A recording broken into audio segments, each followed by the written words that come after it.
Al-Malak Al-Muwakkal bin-Nuzul, l'ange qui est préposé à transmettre la révélation, bien sûr, vous le savez, Jibril alayhi salam, Al-Malak Al-Muwakkal bin-Nuzul, Jibril alayhi salam.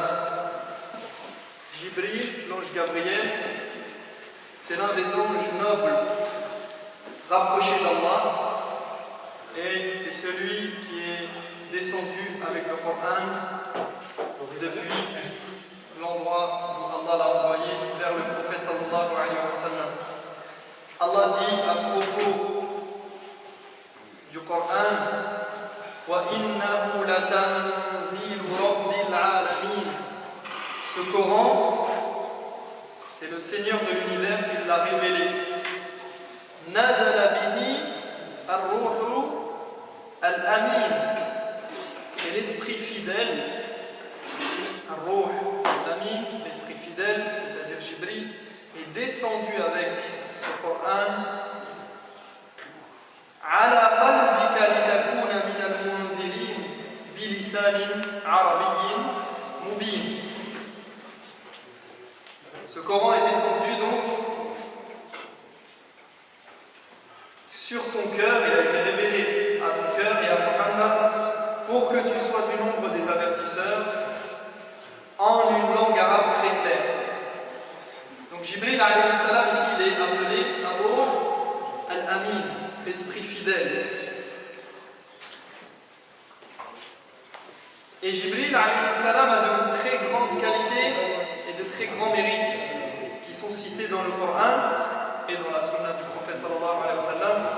Il possède la noblesse et la force, il est rapproché d'Allah, il occupe une position élevée et il jouit de respect parmi les anges.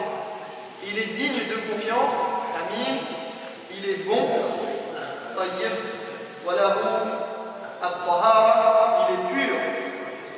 Ce sont toutes ces qualités qui l'ont disposé à devenir le messager d'Allah, le messager parmi les anges, qui transmet la révélation vers ses prophètes. Allah nous dit: Innahu laqawlu rasulin karim.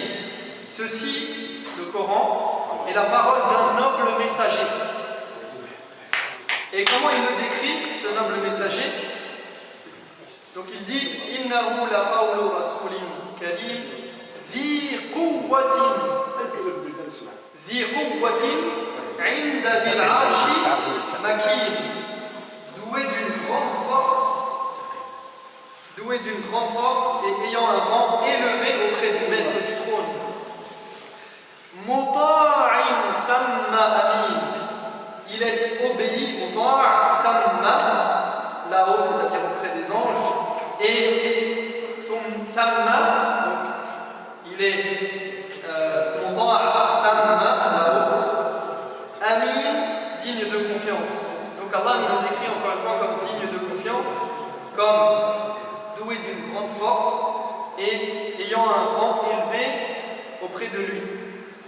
Dans Surat An-Najm, Allah tabaraka wa ta'ala commence et il nous dit: Wan najmi idha hawa ma dhalla sahibukum wa ma hawa wa ma yantiqu 'anil hawa in huwa illa wahyun yuha.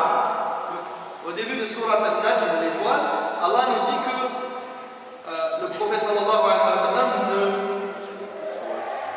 ne prononce rien sous l'effet de la passion et qu'il ne fait que réciter la révélation.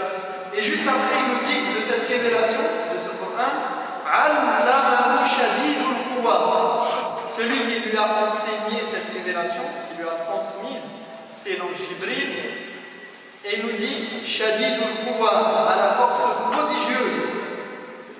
Dhu mirratin fastawa, à l'apparence magnifique, lorsqu'il s'est montré, wa huwa bil ufuqil a'la, alors qu'il se trouvait au ciel supérieur. Ceci fait référence à Al-Mi'raj. Donc il nous dit que Jibril, il est doté d'une force prodigieuse, d'une apparence magnifique, et que ceci fait référence à l'événement où le prophète sallallahu alayhi wa sallam a pu voir Jibril dans dans sa forme réelle. Alors vous savez que le prophète alayhi salatu wassalam a vu 2 fois seulement Jibril dans sa forme réelle, dans sa forme angélique. Et l'une de ces fois-là, c'était lors de l'arrivée à Sidrat al-Muntaha. Allah tabaraka wa ta'ala nous dit également Qul nazzalahu ruhul qudus min rabbika bil haqq liyuthabbita alladhina amanu wa hudan wa bushra lil muslimin. Dit, c'est le Saint-Esprit qu'il a fait descendre de la part de ton Seigneur en toute vérité. Le Saint-Esprit, donc Jibril, Ruh al-Qudus. C'est le Saint-Esprit qui l'a fait descendre de la part de ton Seigneur en toute vérité. Pourquoi? Pour raffermir la foi de ceux qui croient, ainsi que en tant que guide et une bonne annonce pour les soumis, pour al-Muslimin. Donc Allah tabaraka wa ta'ala nous a décrit les qualités de Jibril et cela nous montre la grandeur du Coran et l'importance qu'Allah lui accorde, car il n'envoie personne. Il n'envoie pas quelqu'un qui a une si grande importance, si ce n'est pour des affaires de la plus haute importance. Donc ceci, c'est en ce qui concerne, et il y a beaucoup de choses à dire sur Jibril alayhi salam, simplement d'une manière globale, en résumé, ce qui concerne le porteur de la révélation. Maintenant, quels ont été les versets, les premiers versets du Coran qui ont été révélés? Donc, ce que nous rapportent les hadiths, et vous pouvez lire dans certains hadiths des fois des choses qui peuvent vous paraître contradictoires, mais il faut savoir traiter avec les textes. C'est pour ça que quand vous lisez un hadith, ne vous précipitez pas, vous avez même un verset du Coran, sur une conclusion hâtive sans avoir fait ce qu'on appelle al-jam' bayna al-nusus, sans avoir réuni tous les textes relatifs à cette même question. Parce qu'il se peut que vous lisiez la première chose qui a été révélée, ce soit ceci et cela. Mais en fait, est-ce la première chose d'une manière générale ou bien la première chose dans un contexte particulier ou par rapport à un paramètre très précis? Donc, il faut avoir une vision large pour pouvoir juger. Donc, les ulama s'accordent à dire que ce qui a été révélé en premier du Coran, ce sont les 5 premiers versets de Surat Al-Alaq. Donc, ce que vous connaissez tous, Iqra bismi rabbika alladhi khalaq. Khalaqa al-insana min 'alaq. Iqra wa rabbuka al-akram alladhi 'allama bil qalam 'allama al-insana ma lam ya'lam. Lis au nom de ton Seigneur qui a créé. Il a créé l'homme d'une 'alaq, d'une chose qui s'accroche. Ça peut être traduit de différentes manières. On va se contenter ici de l'adhérence. Lis ton Seigneur est le très noble qui a enseigné par la plume. Il a enseigné à l'homme ce qu'il ne savait pas. Donc ça, c'était la première révélation, la première partie les premiers versets révélés au prophète Muhammad alayhi salam. Iqra, lis au nom de ton Seigneur. Puis la révélation s'est interrompue pendant une certaine période. Et ensuite, Allah subhanahu wa ta'ala a révélé 5 autres versets qui sont dans la sourate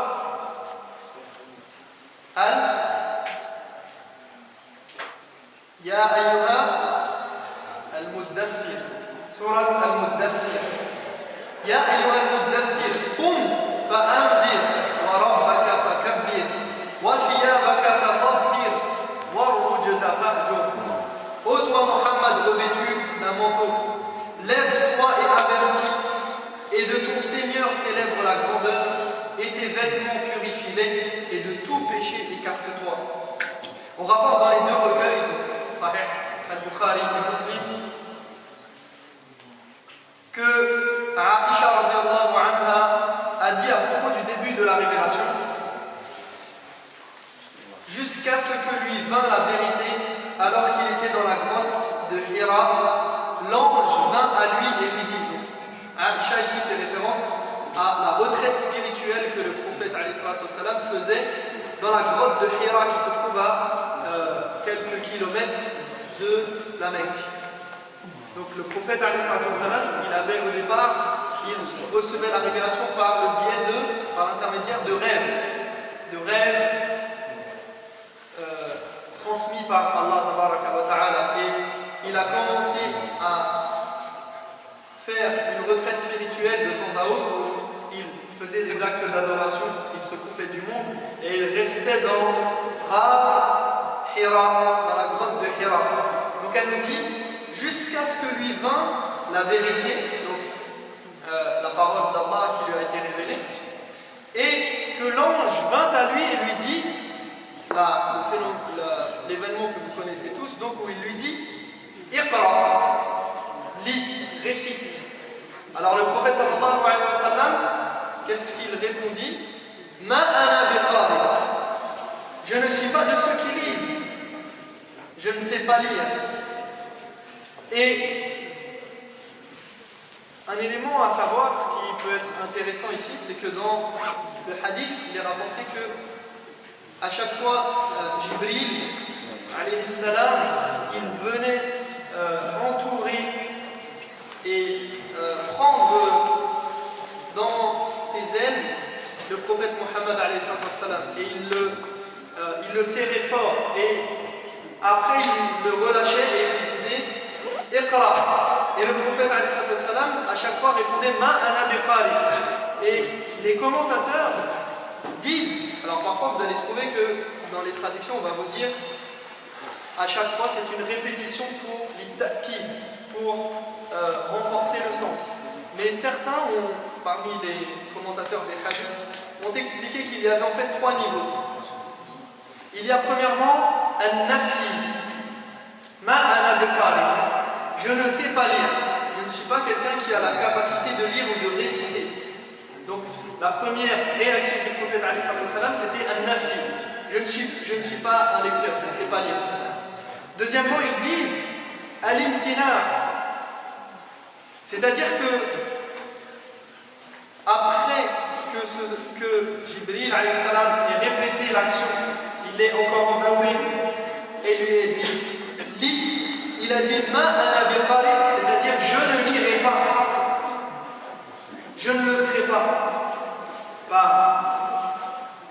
comme une forme de protestation sur le moment, comme si la première c'est une négation, je ne sais pas lire, et la deuxième une forme de rejet de cette situation qui est difficile à supporter. Et troisièmement, la troisième fois, ma ana biqari al-istifham. Que dois-je lire? Que devrais-je lire? Que dois-je réciter? Donc, pour montrer qu'il est passé par plusieurs étapes et que le texte en lui-même et la même phrase en arabe, elle peut avoir ces trois niveaux de compréhension. Donc, jusqu'à ce qu'ils disent Iqra bismi rabbika alladhi khalaq. Donc, comme nous avons cité les premiers versets, et ceci est rapporté dans différents hadiths. Le deuxième hadith, c'est dans les deux recueils authentiques aussi, d'après Jabir, que le prophète sallallahu alayhi wa sallam a dit, alors qu'il parlait des débuts de la révélation, je marchais lorsque j'ai entendu une voix venant du ciel. Puis il mentionna le hadith et dit, alors Allah révéla, ô toi Mohammed, le revêtu d'un manteau, lève-toi et avertis, jusqu'à et de tout péché, écarte-toi. Donc simplement pour terminer, les ulama disent, et ils font la distinction entre les deux événements, ils disent que le prophète alayhi salatu wassalam, Mohammed, est devenu prophète, il a pris le titre de prophète au moment où on lui a dit Iqra bismi rabbika alladhi khalaq. Yani nubbi'a bi Iqra. Il est devenu nabi à partir du moment où on lui a dit Iqra. Walakin ursila, yani sara rasulan بقول الله تعالى يا أيها المدثر قم فأنذر. Donc au départ il était prophète, ça c'est les premiers versets, lis au nom de ton Seigneur, tu as reçu la révélation, tu es un prophète. Et ensuite, Qum fa'anzir ya ayyuhal muddaththir, ô toi qui a été revêtu d'un manteau parce que tu étais reparti voir Khadija, et dans ce moment-là, c'était difficile, et il demandait, il disait Dathiruni, mais couvrez-moi de quelque chose pour que je sorte de cet effroi. Et toi qui as été maintenant, on t'a dit Qum fa'anzir, lève-toi et propage le message. Donc les ulama distinguent ces deux moments, ils disent Nubbi'a bi iqra wa ursila bi ya ayyuhal muddaththir. Simplement pour terminer, la différence entre un nabi et un rasoul. Est-ce que vous connaissez la différence entre un prophète et un messager? Non. Alors, une des définitions qui est communément admise, mais sur laquelle on va un petit peu émettre des restrictions, c'est de dire Insanun, an-nabi, insanun, uhiya ilayhi, wa lam yu'mar bi tablighihi, fa in umira bi tablighihi, fa huwa rasul. Donc certains ils disent que an-nabi, c'est un être humain qui a reçu la révélation, mais à qui on n'a pas exigé et on n'a pas demandé de propager le message. Et lorsqu'on lui demande de propager le message, alors il devient un messager. Ici, c'est une des acceptations de cette différence. Mais c'est un avis. Un autre avis, et Allahu a'lam, il semblerait que ce soit plus juste et plus correct de dire que An-Nabi إنسان أوحي إليه ولكن لم تنزل عليه شريعة خاصة بل هو متبع شريعة سابقة. أما التبليغ فيشتركان فيه جميعا، وإذا كان أتباع الرسل مأمورين بالتبليغ فالأنبياء من باب أولى. Donc, ce qui serait correct dans la distinction entre un nabi et un rasoul, c'est de dire que le prophète, c'est un homme qui a reçu la révélation, mais qui n'a pas reçu une nouvelle législation. Il suit les législations précédentes. D'accord? Mais en ce qui concerne la propagation du message, certes que si un prophète, si un homme a reçu une prophétie, a reçu le message d'Allah, c'est normal qu'il le propage, sachant que normalement les suiveurs, ceux qui sont adeptes, ceux qui sont les partisans d'un prophète, d'un messager, ils sont censés propager le message. Alors que dire de prophète?